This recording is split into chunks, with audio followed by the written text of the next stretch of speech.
सो हमने अभी तक बात कर ली थी एंशिएंट हिस्ट्री हम पढ़ रहे थे, उसका एपिसोड नंबर 1 हमने कवर किया था, जिसमें हम बात कर रहे थे आदि एंशिएंट हिस्ट्री। अब आज पूरी एंशिएंट हिस्ट्री आपकी कवर हो जाएगी 2 लेक्चर्स के अंदर, एंशिएंट हिस्ट्री एकदम बढ़िया से। ठीक है, तो अब हम बात कर लेते हैं कैपिटल ऑफ वत्स की। तो वत्स की कैपिटल है गाइस कौशाम्बी। वत्स की क्या कैपिटल है, पहला क्वेश्चन बनता है कैपिटल ऑफ वत्स। तो देखो आप इसको ऐसे याद कर सकते हो, मैंने पिछली क्लास में बताया था, वत्स खुश रहो, खुश रहो वत्स। ठीक है, रहो, ऐसे आशीर्वाद देते ना, वत्स खुश रहो। तो बस कौशाम्बी आपने याद कर लेना है, सिंपल है। तो वत्स जो है उसकी कैपिटल है, वत्स के 16 महाजन में से एक है ये, और इसकी कैपिटल है, सिंपल बात है, कौशाम्बी। ये लोकेटेड है, जो वत्स है ना कौशाम्बी, ये आप बेसिकली लोकेटेड है on the banks of Yamuna नदी। यमुना नदी के बैंक्स पे ये लोकेटेड है, और इसको रूल करता था बाय किंग उद्यान। तो राजा जो उद्यान थे वो इस वत्स की कैपिटल को बेसिकली रूल करते थे, और ये इम्पॉर्टेंट सेंटर है किसका, बुद्धिज़्म का एंड ट्रेड का। ठीक है, तो रूल्ड बाय उदयन,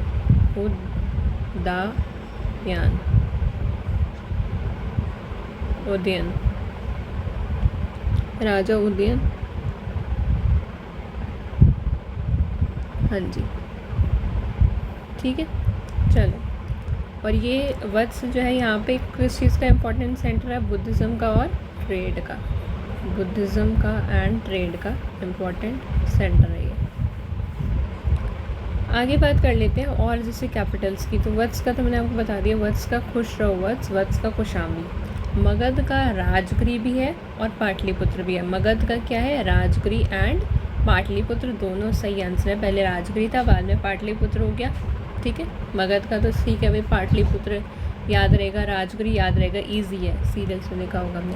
देन कौशल, कौशल, कौशल कोई बंदा जो कौशल है। सो श्रावस्ती जो है वो एक तरह की कौशल लड़की है, श्रावस्ती, श्रावस्ती जिसमें बहुत ज़्यादा टैलेंट है ना, क्षमताएं हैं, श्रावस्ती, कौशल। तो कौशल की क्या है, श्रावस्ती, श्रावस्ती कौशल। अवंती का उज्जैन है, अवंती का उज्जैन है। ठीक है, नेक्स्ट देखो, किंग उद्यान ने किंग उद्यान जो है वो कौन सी कैपिटल को बिलोंग करते हैं, वत्स को बिलोंग करते हैं। तो राजा उद्यान वत्स, और वत्स की क्या है, कौशाम्बी है। आगे बात कर लेते हैं founder of Haryanka dynasty. Haryanka dynasty के फाउंडर कौन है, तो हरियंक डायनेस्टी के फाउंडर हैं बिंबिसार। कौन है, बिंबिसार।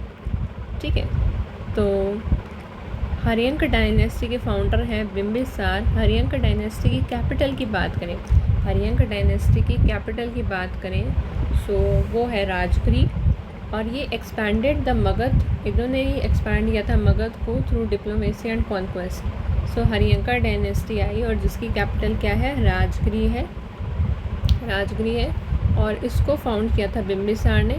तो देखो हरियंका डायनेस्टी का आपने याद रखना है, भाऊ, भाऊ, भाऊ बोलते हैं ना वैसे, भाऊ। तो बिंबिसार, अजातशत्रु, उदयन, उदयन।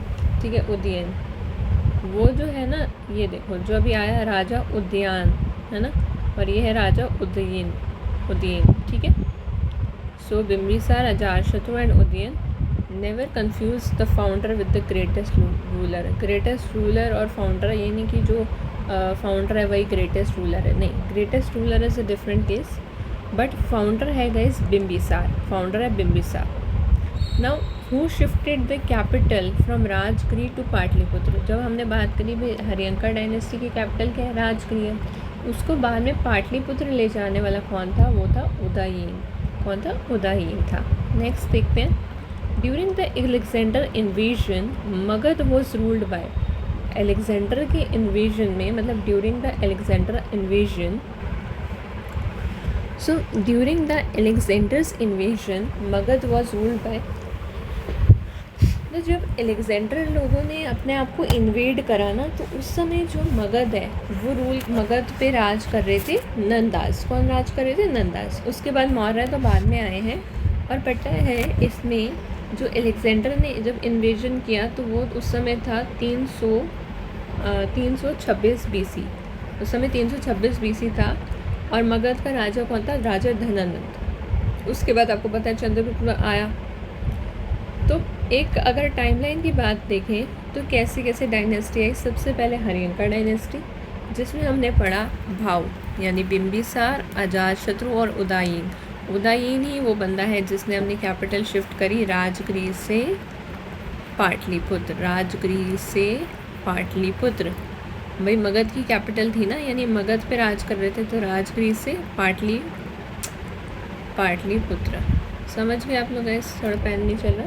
फिर आया शिशुनाग डायनेस्टी आई। फिर आई आपके पास नंदा डायनेस्टी एंड देन आए मौर्यस। तो मैं आपको थोड़ा डिटेल में अगर एक्सप्लेन करूं कि मगध में जैसे पहले हरियंका डायनेस्टी, फिर शिशुनाग, फिर नंद, फिर मौर्य। हरियंका डायनेस्टी की बात करें तो सबसे पहले बिंबिसार ने फाउंड किया। बिंबिसार से रिलेटेड अगर हम जानकारी प्राप्त करें तो देखो बिंबिसार के बारे में क्या सुनने को मिलता है कि बिंबिसार जो है, अभी मैं आपको बता रही हूँ बिंबिसार के बारे में। बिंबिसार के बारे में बी है, बी से बिंबिसार है। बिंबिसार ने कैप्चर करा क्या? अंगा को कैप्चर करा। अंगा की कैपिटल अगर आपको पता हो, अंगा भी एक महाजनपद है और अंग की कैपिटल है चंपा। अंग में हम चंपी कराते हैं ना, अंग में चंपी कराते हैं, तो अंगा की कैपिटल है चंपा।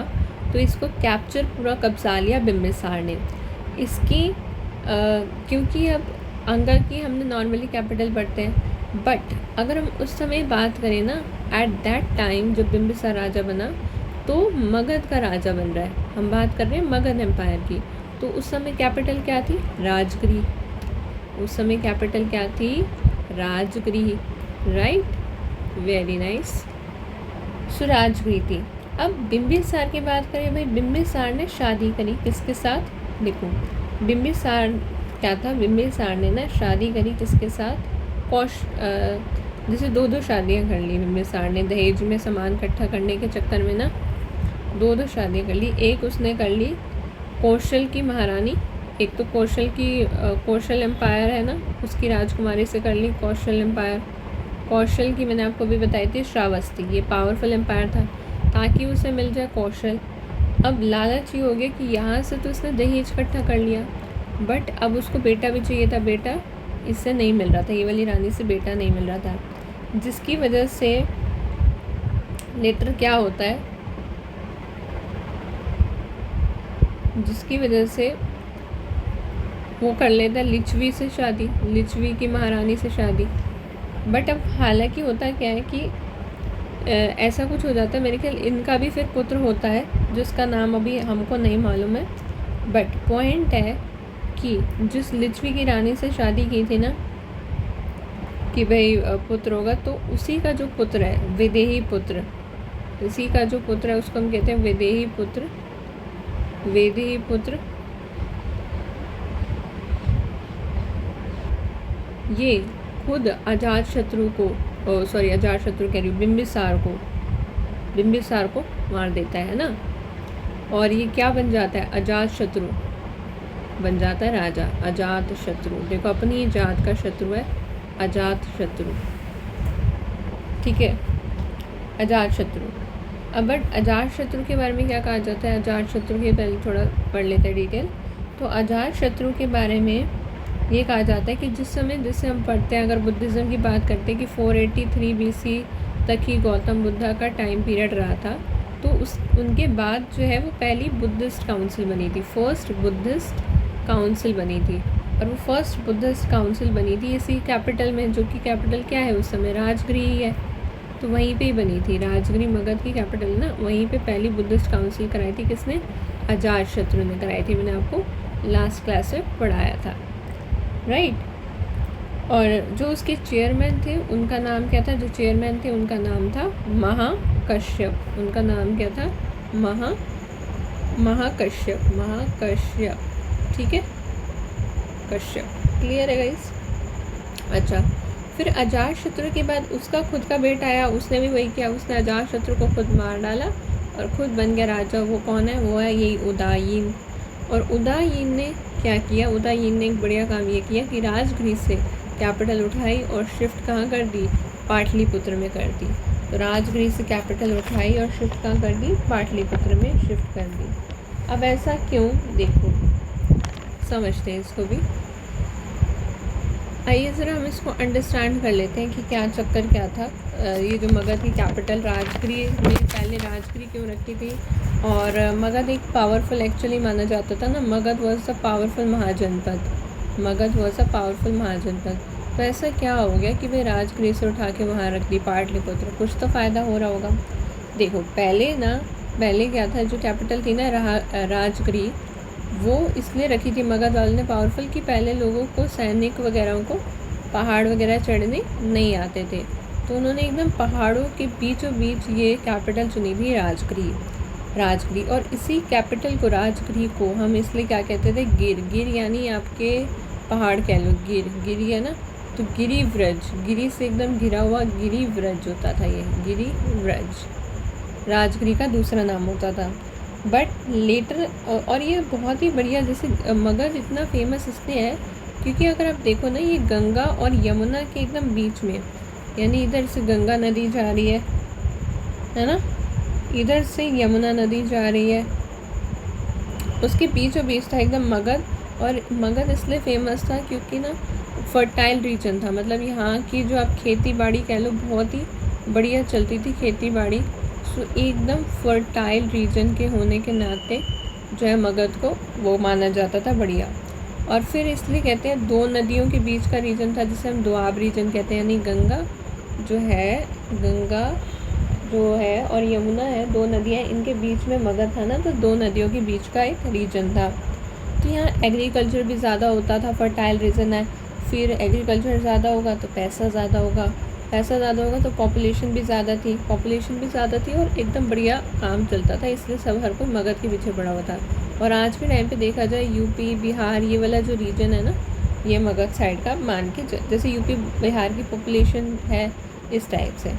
बट लेटर क्या हुआ, लेटर ये पाटलिपुत्र में क्यों शिफ्ट हुई, पाटलिपुत्र आज के टाइम का पटना है, आज के टाइम का पटना है। अब सैनिकों को एक टाइम तक तो हर किसी को टेक्नोलॉजी एडवांस कर लेते हैं, सैनिकों को आ गया यहाँ पे वो प्रॉपरली कर पाते थे, मतलब लाइक चढ़ना वगैरह आ गया, समझ गए, पहाड़ वगैरह।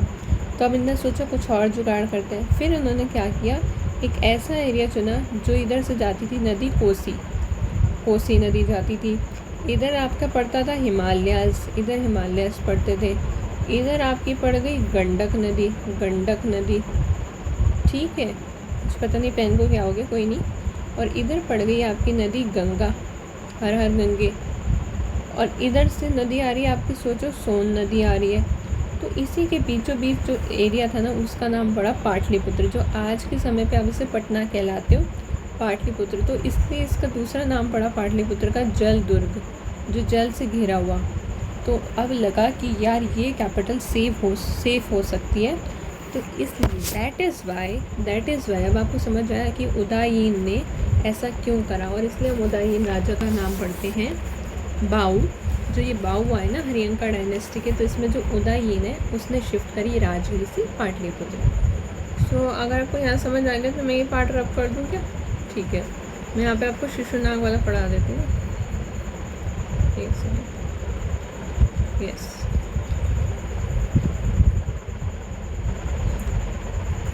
गाइस देखो, अब इसके बाद आई शिशुनाग आए डायनेस्टी, है ना, तो हरियंका के बाद शिशुनाग आए।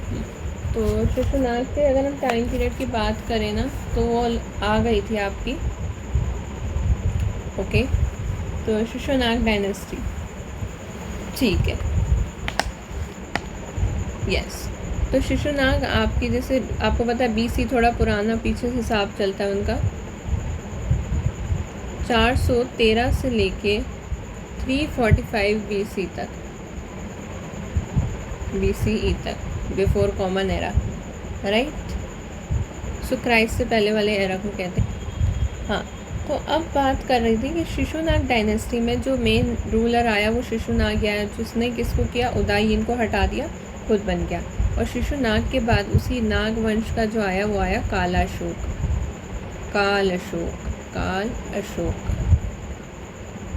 ठीक है।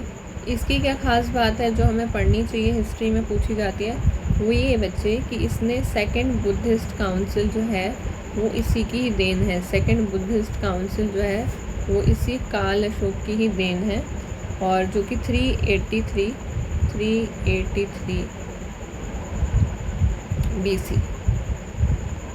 BC ही, राइट, वेरी गुड। तो काल अशोक की हम यहाँ बात कर रहे हैं, और काल अशोक का जो प्लेस है वो कहाँ है, वैशाली। काला अशोक का जो है उसने अपना जैसे उसका जो प्लेस था वो था वैशाली। काला अशोक ने जो जैसे जगह डिसाइड की थी वो थी वैशाली। एंड इसका जो चेयरमैन था उसका नाम क्या था, साबाकामी। क्या नाम था, साबाकामी, right, done. So this completes our Shishunag dynasty also. Then we come with Nanda dynasty. Nanda की भी हम आगे बात करेंगे, आपको पता चल जाएगा, ठीक है। नंदा की हम बात करेंगे, नंदा डायनेस्टी की। सो नंद डायनेस्टी बेसिकली ये आएगी आपकी 345 से लेके 322 BCE तक। चलो बाकी आपको क्वेश्चन के थ्रू समझ जाएगा, हम क्वेश्चन से डिस्ट्रैक्ट नहीं होते। तो क्वेश्चन हम यहाँ पढ़ रहे थे कि अलेक्जेंडर ने कब इन्वेड किया, तो अलेक्जेंडर ने इन्वेड किया 326 BC में। फिर आगे मैं आपको बता रही थी कि मज़ेदार बात यह कि अलेक्जेंडर कभी भी लड़ा ही नहीं नंदा वालों के साथ, ठीक है। धनानंद को हराया बाद में चंद्रगुप्त मौर्य ने, सबको पता है। नंद डायनेस्टी पे आ जाते हैं।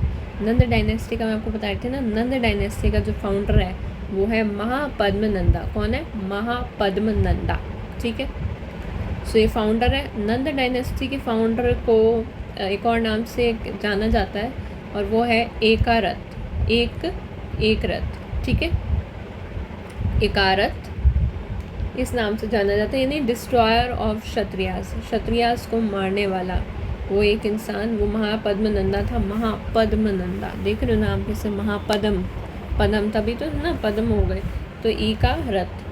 और इसका लास्ट रूलर कौन था, धनानंद, जो सभी को मालूम है। धनानंद की बात करें ना, धनानंद पे भाई 60,000 सैनिक थे, 10,000 तो हाथी थे। इतनी मतलब पावरफुल सेना थी, जिसको चंद्रगुप्त मौर्य इसलिए नाम फेमस है। धनानंद से जिसने लड़ाई की, 60,000 सैनिक, 10,000 हाथी, सोचो 6,000 घोड़े, है ना, ये इस लेवल का था। और धनानंद की बताऊँ, धनानंद को ना 2 और नाम से भी जानते थे लोग, और वो नाम था, एक तो नाम था उसका एंगरा, एक सेकेंड,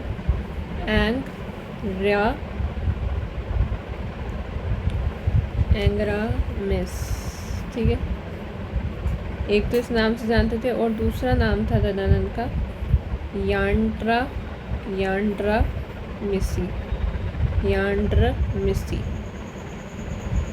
यांड्रमिसी, इन 2 नाम से जानते थे, ठीक है जी।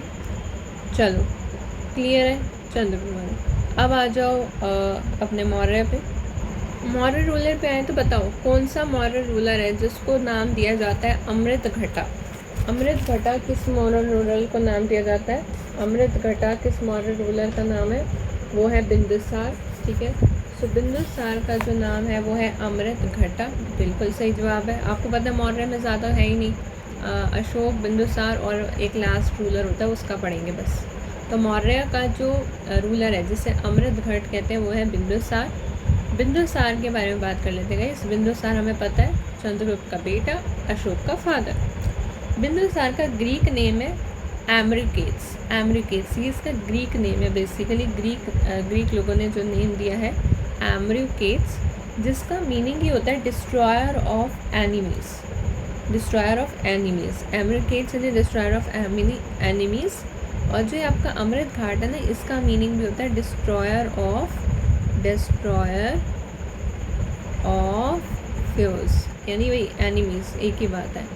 तो अमृत घाट आ जाए, घट, या फिर एमरिकेट्स आ जाए, दोनों ही आपके बिंदुसार के नेम हैं।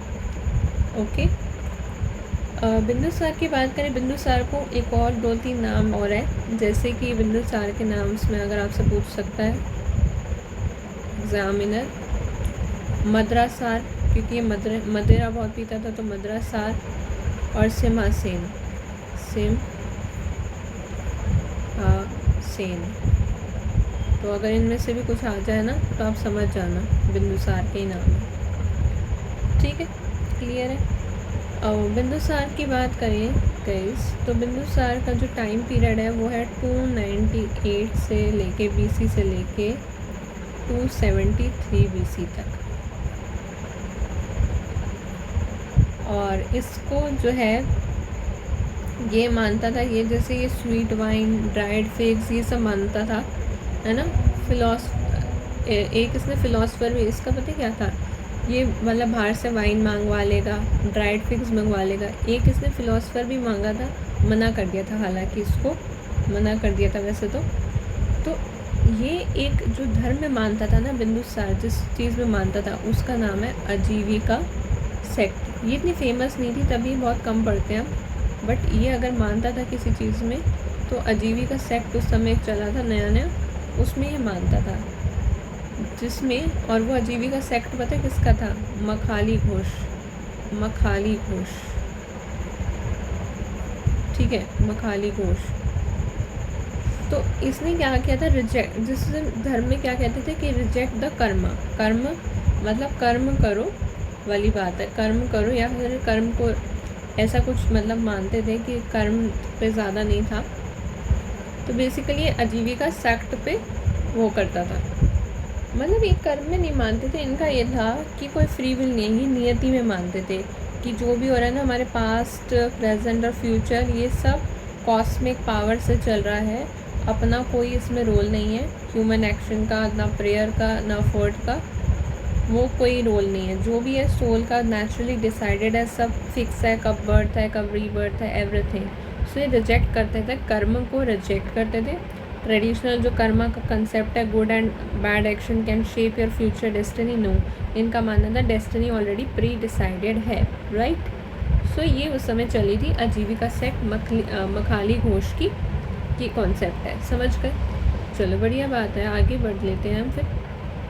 हाँ, तो एमरिटिकेट्स बाय ग्रीक एम्बेसडर, किसने बोला था, बिंदुसार को बोला गया था। अच्छा, उससे पहले बिंदुसार से आगे बढ़ने से पहले थोड़ी सी और बात है बिंदुसार की, ज़्यादा नहीं है। देखो, बिंदुसार से ज़्यादा सवाल आते भी नहीं है। बिंदुसार ने टाई किया था, किसके साथ टाई किया था, एक Seleucus, Bindusara ties with the king, king का नेम है एंटियोकस, एंटियोकस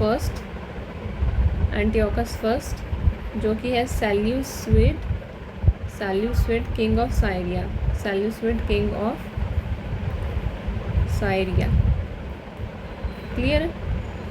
सो एंटियोकस फर्स्ट इसके साथ टाई किया था। और जो एक तिब्बतियन मॉन्क थे उनका नाम था, एक तिब्बतियन मॉन्क जिनका नाम था तारन था। मैं मुँह से बोल रही हूँ, वो भी आप सुन लो। तो ये तिब्बतियन मॉन्क का नाम है तारन था, जिन्होंने बिंदुसार को कहा कि ये conqueror of the land between the two seas, यानी जो दो सीज के बीच की जो लैंड, जो पेनिनसुलर इंडिया है, उसको भी कंकर किसने कर रखा था, बिंदुसार ने, ऐसा तिब्बतियन मॉन्क तारनथा ने कहा था। और एक एम्बेसडर आया था डेमेकिस, वो अभी हम आगे जान लेंगे। चलो इतना ही था। चंद्रगुप्त मौर्य पे आ जाते हैं। चंद्रगुप्त मौर्य की बात करें, चंद्रगुप्त मौर्य ने एक्सेप्ट करा जैनिज्म को, बिल्कुल किसके इन्फ्लुएंस में। पहले से बताओ चंद्रगुप्त मौर्य का टाइम पीरियड कब से कब तक है, 321 BC से ऐसा कहा जाता है 298 BC तक। चंद्रगुप्त मौर्य ने जैनिज्म को एक्सेप्ट किया, किसके कहने पर, भद्रबाहु के कहने पर, ठीक है। चंद्रगुप्त को ग्रीक रूलर्स ने क्या क्या नाम दिए, ये बताओ ज़रा। चंद्रगुप्त को ग्रीक रूलर्स जो आए उन्होंने क्या नाम दिए। तो चंद्रगुप्त के नाम लिखने जा रही हूँ मैं। एक तो नाम है सैंड्रोकोटास,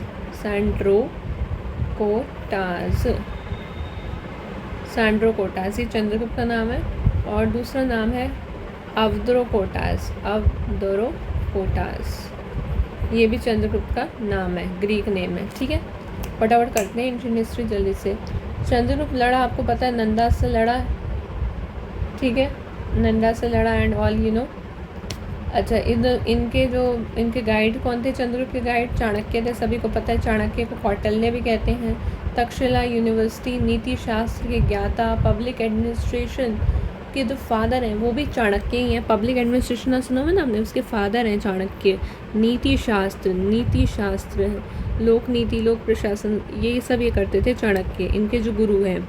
और वो तक्षशिला यूनिवर्सिटी के प्रोफेसर माने जाते हैं चाणक्य, ठीक है, तक्षशिला में। तो उनके जो स्ट्रैटेजी थी ना, उनको हम विशाख दत्त भी कहते हैं। उनकी जो स्ट्रैटेजी थी ना कौटिल्य की, उसको हम पता है क्या कहते थे? मुद्र राक्षस, जो लिखी है किसने? विशाख दत्ता ने। और मिलिंद पानो लिखी है नागार्जुन ने। तो मैं आपको दो चीज़ें और बता रही हूँ। एक लिखी गई है मिलिंद पानो किसने लिखी गाइस? मिलिंद पानो लिखी है नागार्जुन ने। ये ऐसी मैराथन होने वाली है, इसके बाद आपको कभी भी एंशिएंट हिस्ट्री का दूसरा मैराथन तो नहीं देखना पड़ेगा। फिर मुद्रा राक्षस लिखा है विशाखा दत्त,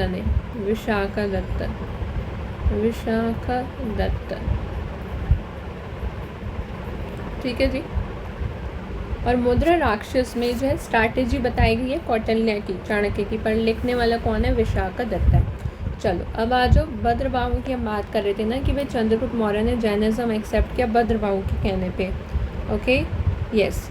सो चंद्रगुप्त ने अडॉप्टेड जैनिज्म भद्रबाहु के कहने पे। और वो कहाँ गए? वो गए आपके श्रवणबेलगोला में, वेंट टू श्रवणबेलगोला इन कर्नाटका। और उन्होंने परफॉर्म की कि भूखे रहने वाली साले खाना, यानी खाने को नहीं खाने वाली जो विधि थी वो परफॉर्म की श्रवणबेलगोला कर्नाटका के अंदर। डन, ठीक है। श्रवणबेलगोला एक जैन पिलग्रिमेज है और भद्रबाहु ने गाइड किया था चंद्रगुप्त को। सो अपने लास्ट डेज उन्होंने श्रवणबेलगोला में स्पेंड किए थे, जो कि कर्नाटका के अंदर है। अच्छा, वही आ गया। कौन से मौर्य रूलर को कहते हैं एम्ब्रुकेट्स? बिंदुसार हो गया। Amitraghata Amitrochates Bindusara, repeatedly ask father of Ashoka Bindusara. Okay, next आते हैं। नेक्स्ट देखो, अच्छा चंद्रगुप्त मौर्य के समय, एक और बात बताओ ज़रा मुझे। चंद्रगुप्त मौर्य के समय, यहाँ लिख देती हूँ। चंद्रगुप्त मौर्य के समय ना एक इंस्क्रिप्शन आया था, ठीक है। चंद्रगुप्त मौर्य के समय जो है एक सुदर्शन लेक के बारे में हम पढ़ते हैं। कौन सी लेक? सुदर्शन लेक, जिसका जो जिक्र है ना वो हमें मिलता है कहाँ पर? जूनागढ़ के इंस्क्रिप्शन में। किधर मिलता है? जूनागढ़ इंस्क्रिप्शन,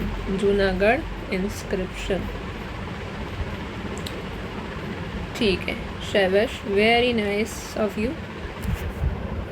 चलो आ जाओ। सेल्यूकस निकेटर आए किसके समय? चंद्रगुप्त मौर्य के समय। सभी लोग जानते हैं चंद्रगुप्त मौर्य के समय आए। और इन्होंने जो है अपनी बेटी हेलेना की शादी करा दी थी, क्योंकि इनके 50 हाथी चंद्रगुप्त ने जीत लिए थे, राइट। पर चंद्रगुप्त ने ना दुर्धरा से भी शादी की थी, तभी तो उनका बेटा हुआ था वो बिंदुसार हेलेना का बेटा थोड़ी ना था, ऑब्वियसली दुर्धरा का बेटा था, ठीक है। सो हम बात कर रहे थे सेल्यूकस ने क्या है, अब उसकी बेटी आ गई, अब उसको तो ज़्यादा आती नहीं है लैंग्वेज, तो अब उसको कोई तो चाहिए। तो अपना जो उसने एम्बेसडर भेजा सेल्यूकस निकेटर ने, जो कि ग्रीक रूलर था, उसका नाम है मेगास्थनीज। क्या नाम है? मेगास्थनीज नाम है। और मेगास्थनीज ने बुक नहीं लिखी है इंडिका की, बट उसके नाम पे लोगों ने लिखी है, सब ने मिलके बुक रिटन इंडिका। तो मेगास्थनीज कहाँ आया? पाटलिपुत्र की। क्या आपको पता है तब तक कैपिटल क्या थी मगध की? पाटलिपुत्र थी, ठीक है। तो इंडिका लिखी है मेगास्थनीज ने, अर्थशास्त्र लिखा है कौटिल्य ने, और मिलिंद पानो मैंने आपको बता दिया नागार्जुन ने, और मुद्रा राक्षस जिसमें स्ट्रैटेजी है कौटिल्य की पर लिखी है विशाखा दत्त ने। Who wrote indica Megasthenes. फिर देखो एंटियोकस वन जो है, जिसके साथ टाई किया था बिंदुसार ने, मैंने आपको बताया, उसने अपना एक एम्बेसडर भेजा था जिसका नाम था डायमिकिस। ये आपसे क्वेश्चन बहुत बार पूछा जाता है एग्जाम में। तो चंद्रगुप्त के समय आया मेगास्थनीज, बिंदुसार के समय आया टाइमैकस एंड अशोका के समय आए धर्मदूत। कौन आए? अशोका के टाइम पे आए आपके धर्मदूत। अशोका की बात करें ना, अशोका द ग्रेट, अशोका को अगर हम अशोक की बात करें एक बार थोड़ी सी, the great Ashoka, so the great Ashoka का जो टाइम पीरियड है वो 273 BC से लेके 232 BC तक माना जाता है, BC तक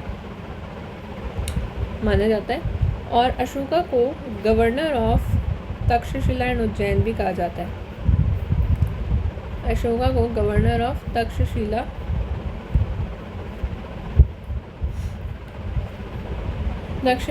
एंड उज्जैन भी कहा जाता है, governor of Takshashila and Ujjain. ठीक है,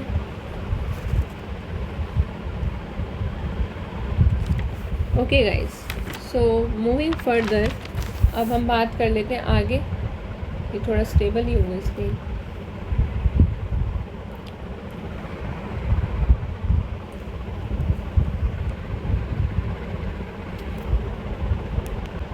ठीक है, तो governor of Takshashila and Ujjain कहा जाता है किसको? अशोका को कहा जाता है। चलिए, यहाँ तक अगर आपको क्लियर है, बहुत बढ़िया बात है। अगर क्लियर है तो डियामैकस ड्यूरिंग बिंदुसार, एक और आया था Dionysius visited during the Ashoka.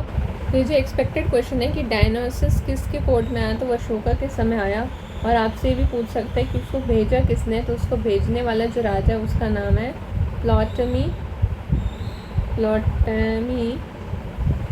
एक सेकेंड, PTOLEMY, प्टोलेमी टू फिलाडेल्फिस। ये प्टोलेमिक डायनेस्टी के राजा ने भेजा डायनोसियस को। कहाँ पर भैया? अशोका के टाइम पे भेजा है। ठीक है, नेक्स्ट हम अशोक की बात करें। अशोक ने फेमस जो लड़ाई लड़ी कलिंग वॉर, जो कि बहुत फेमस है, उसका एग्जैक्टली ईयर पूछा गया आपसे। 261 BC, 261 BC में लड़ी।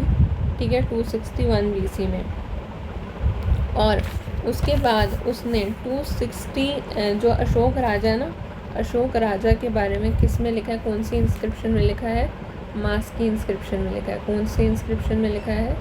मास की इंस्क्रिप्शन में लिखा है। ठीक है,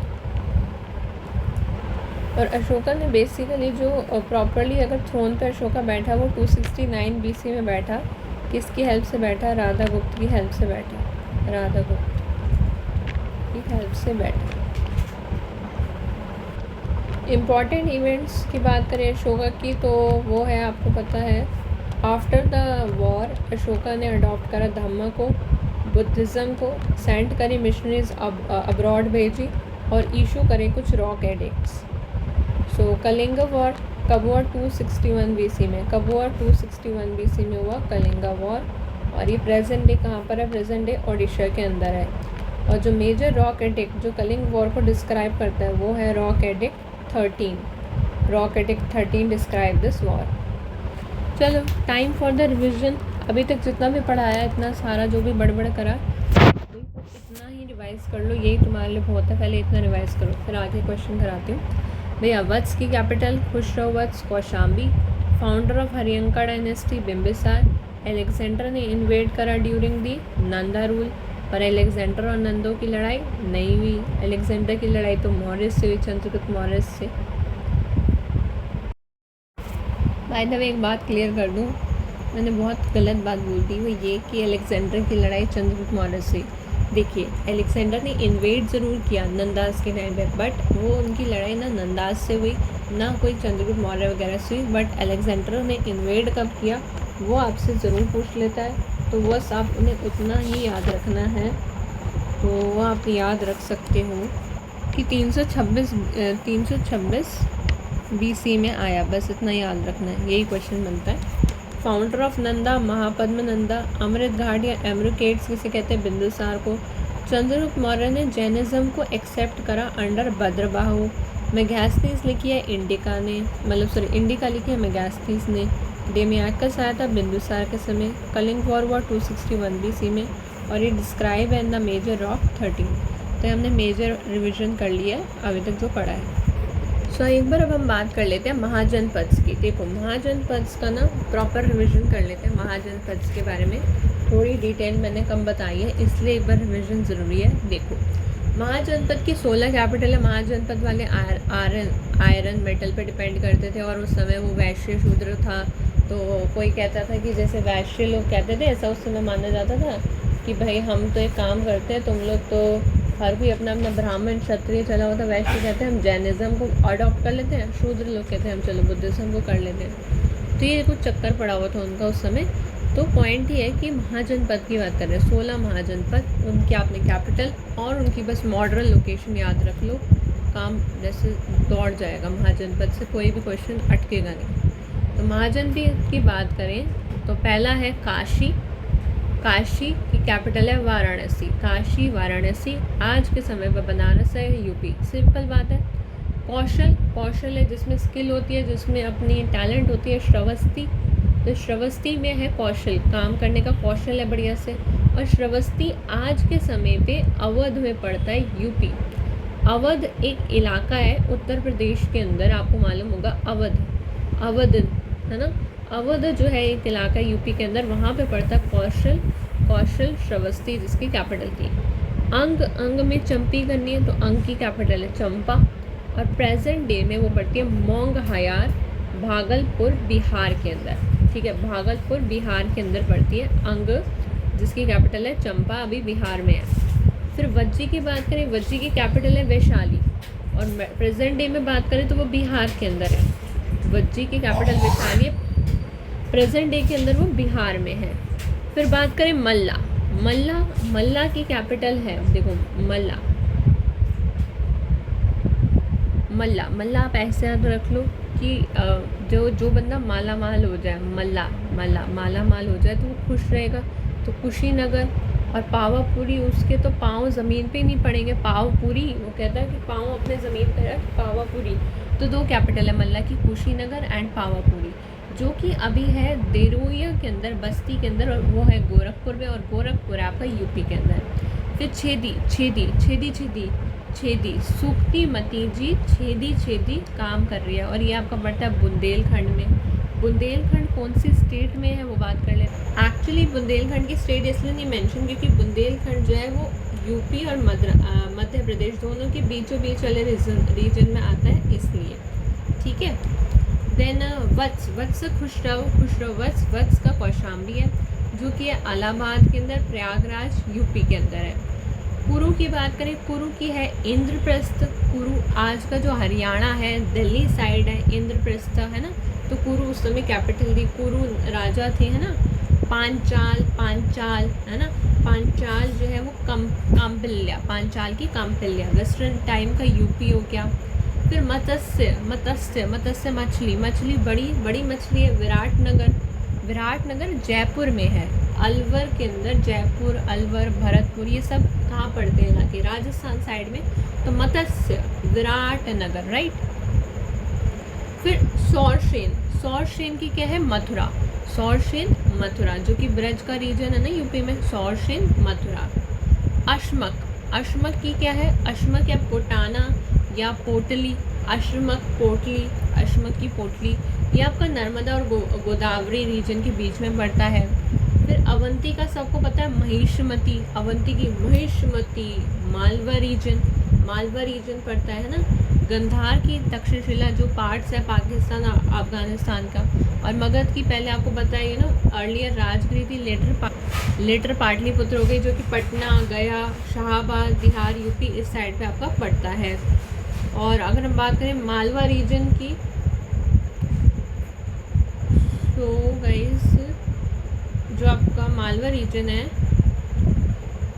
सो मालवा रीजन जो है वो आपको पता ही है, एक हिस्टोरिक वोल्केनिक प्लेट्यू है जो वेस्ट सेंट्रल इंडिया में across the Madhya Pradesh and Rajasthan, है ना। और alternatively to the southern region and Punjab और इंडिया के सर्दर्न रीजन में पड़ता है। एक मतलब वोल्केनिक प्लेट्यू रीजन है। वेस्ट सेंटर में अगर आप देखोगे ना, मध्य प्रदेश की साइड, राजस्थान की साइड, या सर्दर्न में आप पंजाब साइड देखोगे, वो मालवा रीजन है।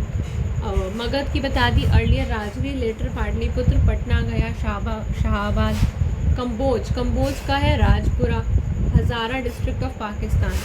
तो ये 16 महाजनपद हैं, जिसमें से 4 पावरफुल ज़्यादा माने जाते थे, जैसे कि मगध है, आपको पता है पावरफुल है, बढ़िया बता दिया मैंने। अवंती जिसकी महिषामती है। अच्छा, अवंती के बारे में एक बात बताऊँ, अवंती क्योंकि वो इतनी स्ट्रांग है। अवंती की महिषामती मालवा रीजन, ये आपकी इसके अंदर से अवंती कि उज्जैन भी कहते थे। अवंती एक्चुअली अवंती की दोनों कैपिटल है, उज्जैन भी है। देखो ये बीच में से एक नदी जाती थी जिसका नाम था वेत्रावती। क्या नाम था? वेत्रावती। अगर आपको दिख रहा हो तो वेत्रावती नदी जाती थी, तो इसके ऊपर वाली कैपिटल उज्जैन कहते थे, नीचे वाली 2 कैपिटल इन्होंने बना दी थी, महिषमती। एक चीज़ भी क्लियर कर दो ना आपको। अच्छा, और जो उस समय फेमस थी काशी ऊपर लिखवाया था ना, ये काशी की वाराणसी, ये भी स्ट्रॉन्ग थी। ये क्यों फेमस थी? यहाँ पे भी 2 नदी जाती थी काशी वाराणसी से, 2 नदी। एक तो ऊपर जाती थी नदी, उसका नाम था वरुण, नीचे जो जाती थी उसका नाम था अस्सी। ऐसे लिखते थे, 80। वरुण तो लिख सकते हो, 80 क्यों? यहाँ पे 80 घाट थे। 80 क्यों? 80 घाट थे यहाँ पे। और जटाका जो टेल है ना, जटाका टेल जो बुद्धिस्ट लोगों की टेल्स है, आपने पढ़ा होगा जटाका टेल्स बुद्धिस्ट टेल्स है। तो उसमें भी ये मेंशन है कि जो काशी जिसकी कैपिटल है वाराणसी, और कौशल जो कि आपका अयोध्या साइड, अवध अयोध्या राइट, वहाँ जिसकी कैपिटल श्रावस्ती है। इन दोनों के बीच में लड़ाई हुई थी, और ऐसा कहाँ मेंशन है? जटाका टेल्स के अंदर मेंशन है। तो काशी के साथ साथ जो कौशल है आपका, जो श्रावस्ती है जिसकी कैपिटल, ये भी उतना ही स्ट्रॉन्ग है। और भाई कौशल जो है उसके पास बहती थी सरयू नदी, जहाँ श्री राम जी की हम बात करते हैं, सरयू की नदी के किनारे। तो इसलिए जो आपका वो है ना फेमस है, क्या नाम है, रामायण में भी कौशल का जिक्र है। ऐसे आप कर लो भाई, कौशल्या माँ का जिक्र है ना, तो ऐसे आप याद कर लो। कौशल की कैपिटल श्रावस्ती, अवध यूपी, ये फेमस है। वत्स का मैंने आपको बता दिया, कौशाम्बी गाजियाबाद साइड पे पड़ रही है आपको। वत्स का already I have told you, कहाँ गया वत्स, यस, इलाहाबाद गाजियाबाद साइड पड़ रहा है, प्रयागराज यूपी में। तो आपका क्लियर हो गया महाजनपद, तो क्लियर ही है ना। तो चलो गाइस, इतना अगर अब आपने पढ़ लिया ना, तो अब हम आगे चलते हैं, अपना एंशिएंट हिस्ट्री को आगे बढ़ाते हैं। आ जाओ फटाफट से करेंगे। कह रहा आइडेंटिफाई दी, 40 से 50 क्वेश्चन करेंगे, 60 क्वेश्चन तक आपके एंशिएंट खत्म। यू अब फटाफट, identify the most important official post with huge responsibility created by Ashoka. तो आइडेंटिफाई करो मोस्ट इम्पॉर्टेंट ऑफिशियल पोस्ट जो created by huge responsibility by Ashoka. तो वह है Dhamma Mahamatya. Ashoka created the post of Dhamma Mahamatya और through his 5th rock edict to spread Dhamma यानी धर्म, आज का धर्म कह लो, look after public welfare, prisoners, women, elderly people, इनकी क्या कंडीशन है। तो Dhamma Mahamatya introduced by Ashoka, mentioned in the major rock edict 5। Dhamma का धम्मात्य, तो विच रॉक एडिक्ट मेंशन धम्मात्य? Major rock edict 5।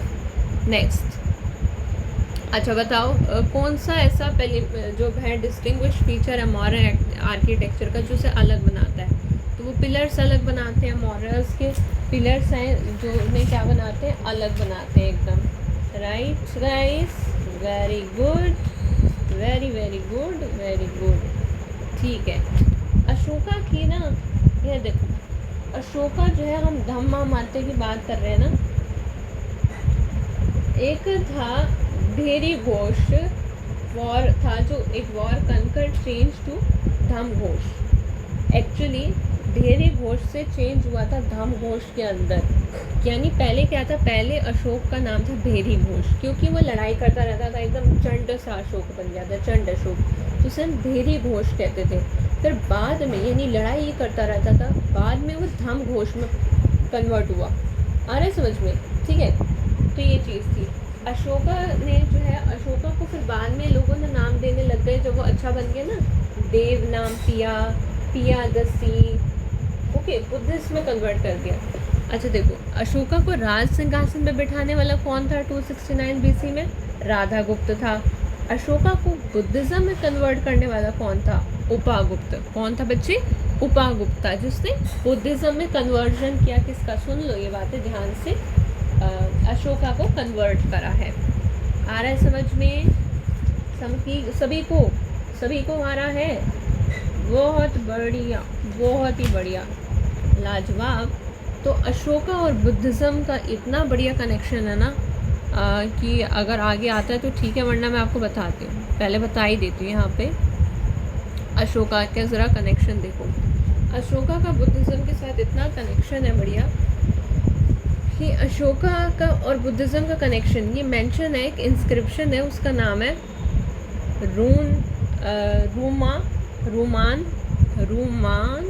रूमानदाई इंस्क्रिप्शन का नाम है ये, रूमानदाई इंस्क्रिप्शन। आगे वो खुद लिख लेना ज़रा। अशोका का एक बेटा था, उसका नाम है महेंद्र था, और एक बेटी थी संघमित्रा। तो महेंद्र को अशोका ने क्या बोला कि जाओ बेटा महेंद्र, तुम सिलोन जाओ। सिलोन किधर है? श्रीलंका में। सिलोन किधर है? श्रीलंका में, ये खुद लिख लेना। और अपनी बेटी को बोला जाओ बेटी संघमित्र, क्या नाम है? डॉटर संघमित्र, इधर आओ तुम जाओ, बुद्धिज़्म को थोड़ा फैला कर आओ। किधर? चाइना और तिब्बत की साइड पे जाना तुम। बेटे को मैं श्रीलंका भेज रहा हूँ, तुम चाइना और तिब्बत की साइड जाओ। आया समझ? बढ़िया बात है।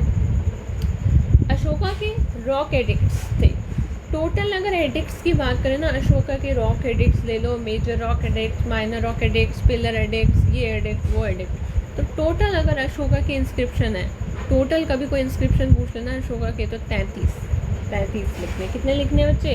33 लिखने हैं, जिसमें से पिलर इंस्क्रिप्शन कितने हैं? मात्र 7। पिलर इंस्क्रिप्शन कितने हैं? मात्र 7।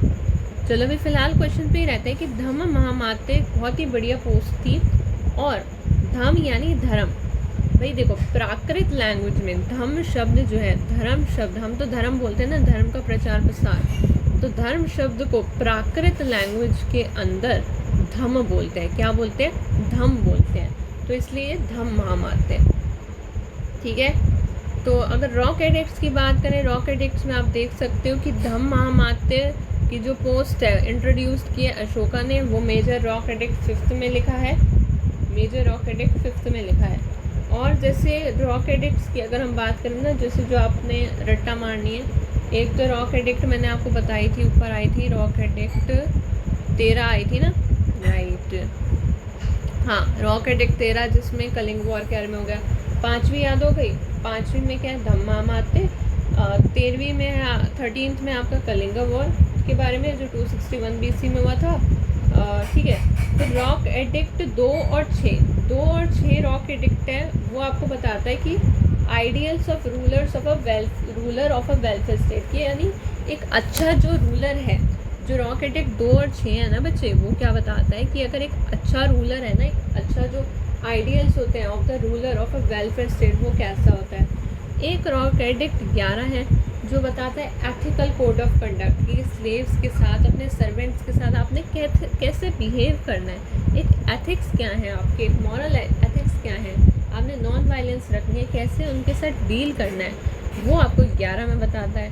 और रॉक एडिक्ट 12 कहता है, क्या कहता है? सेक्युलर, कि सारे रिलीजन बढ़िया है, सेक्युलर रहो, एवरीथिंग इज गुड, फाइन, मस्त।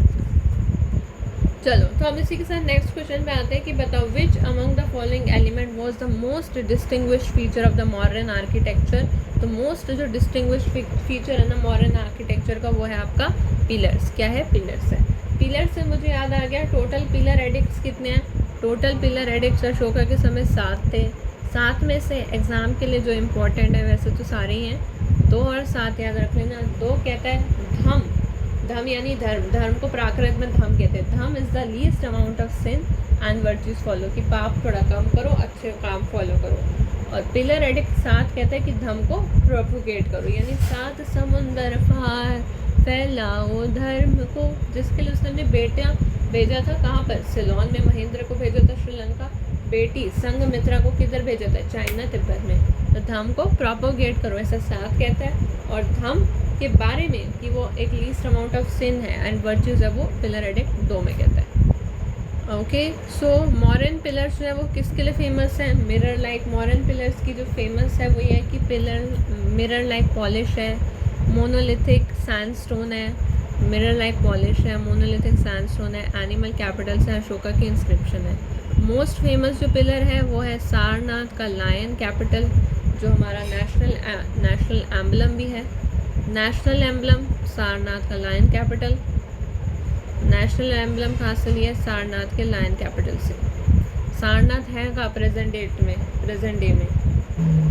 डे में बात करें ना, तो सारनाथ है आपका यूपी के अंदर 10 से 12 या 13 किलोमीटर दूर है आपका वाराणसी से, यानी यूपी के अंदर पड़ता है।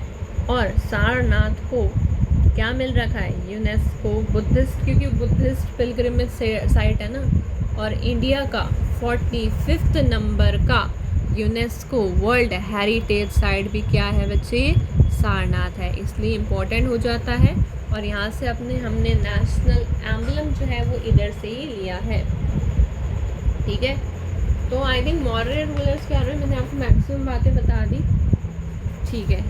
2 और बात अब मॉडर्न कंप्लीट है, बाकी कुछ बातें होंगी, देखते हैं। 2 और बात ज़रा जल्दी सुनना। एक है गाइस, एक का नाम है, स्पेलिंग नहीं आएगी इसलिए लिख के दिखा रही हूँ, जेम्स प्रिंसेप। इसका क्या रोल है?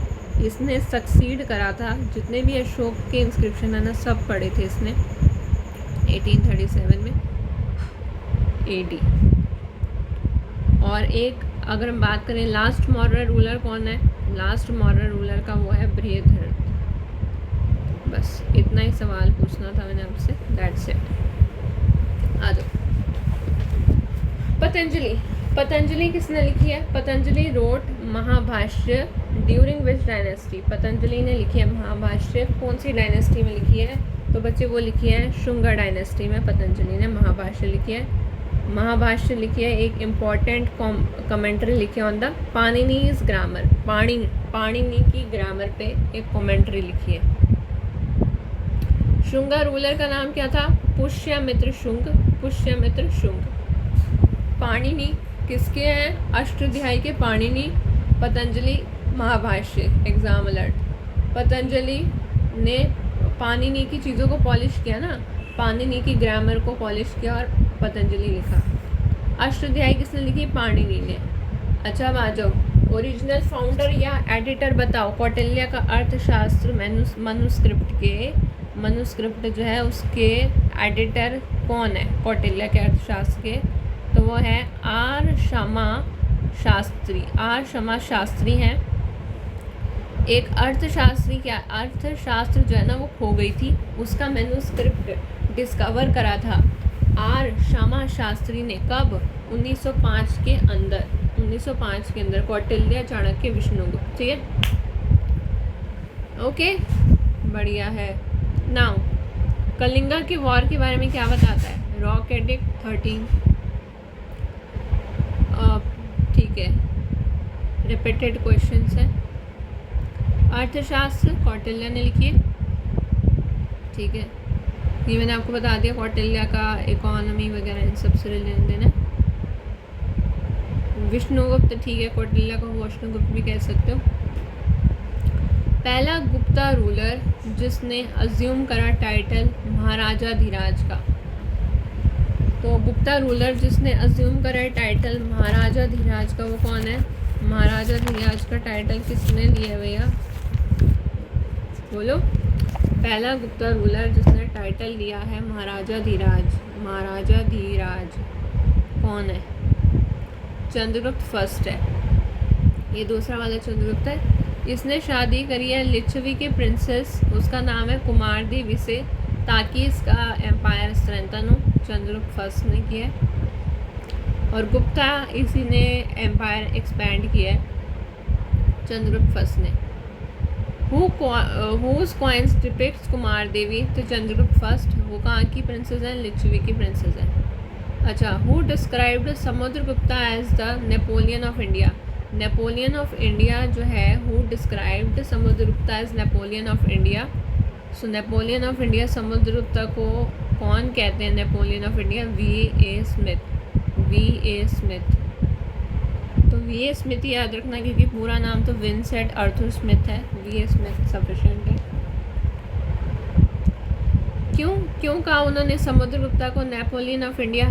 क्योंकि न्यूमरस मिलिट्री विक्ट्रीज थी, दिग्विजय कैंपेन्स थे, ठीक है।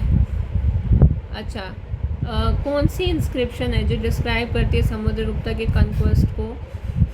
ये क्वेश्चन एक्सपेक्टेड है। तो प्रयाग प्रशस्ति जो है समुद्रगुप्ता की लड़ाइयों को बताती है। अच्छा, कौन सा गुप्ता रूलर है जिसे टाइटल मिला परम भागवत? गुप्ता डायनेस्टी पे हम आ गए हैं। परम भागवत टाइटल मिला, वह है चंद्रगुप्त टू को। किसको मिला? चंद्रगुप्त टू को मिला टाइटल परम भागवत, या विक्रमादित्य भी कहते हैं। परम भागवत और विक्रमादित्य दोनों हैं। यानी परम भागवत यानी यार भगवान विष्णु का ग्रेट डिवोटी। तो बहुत सारे गुप्ता रूलर्स जो है वैष्णव टाइटल यूज़ करते थे, बट ये जो टाइटल है स्पेशली मिला है चंद्रगुप्त सेकंड को। विक्रमादित्य कहते थे इसे, और परम भागवत। Chandragupta two is known as Vikramaditya. अच्छा, फाहीन किसके समय पर आया? तो जो फाहीन है ये भी आया आपका चंद्रगुप्त सेकंड के समय पर। चाइनीज़ बुद्धिस्ट ट्रैवलर था जिसने बुद्धिज़्म के बारे में पढ़ा, मैन्युस्क्रिप्ट कलेक्ट करी, सारा बुद्धिस्ट का रिकॉर्ड बनाया। तो फाहीन आया था गुप्ता के समय पे, चंद्रगुप्त टू के समय। ह्यूइंग स्वांग आया था हर्षवर्धन के टाइम पे। तो पहला गुप्ता ट्रैवलर कौन है? फाहीन है, जो फॉरेन से आया है। अच्छा, सी यू की किसने लिखी है? ह्यूइंग स्वांग ने, और वो कब आया? हर्षवर्धन के समय आया। अच्छा, चंद्रगुप्त टू को और क्या कहते थे? विक्रमादित्य कहते थे। इसने वेस्टर्न क्षत्राप्स को डिफीट कर दिया था। उज्जैन इसका इम्पोर्टेंट सेंटर था, और ये इसके पीरियड को हम रिगार्ड करते हैं as a period of golden age का पीरियड था। नवरत्न जो हैं बहुत फ्लरिश हुए थे इसके कोर्ट में, इम्पोर्टेंट, ठीक है। Victory over western Kshatrapas. अब रिवीजन कर लेते हैं। चलो, रिवीजन का समय आ गया है।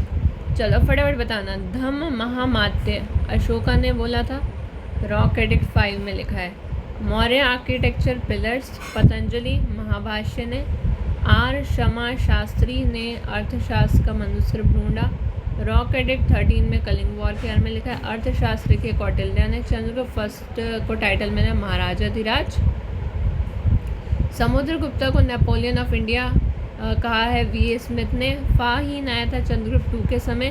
चंद्रगुप्त टू को ही विक्रमादित्य कहते हैं। अब कुछ और इम्पॉर्टेंट बातें। इलाहाबाद का जो पिलर इंस्क्रिप्शन है प्रयाग प्रशस्ति, वो कंपोज किया है हरि सेन ने। महरौली का आर्यन पिलर इंस्क्रिप्शन एसोसिएटेड है चंद्रगुप्त सेकंड से। नालंदा यूनिवर्सिटी फ्लरिश हुई गुप्ता के समय, और पीक पे गई हर्ष और पाला इसके समय। तो ये कुछ इंपॉर्टेंट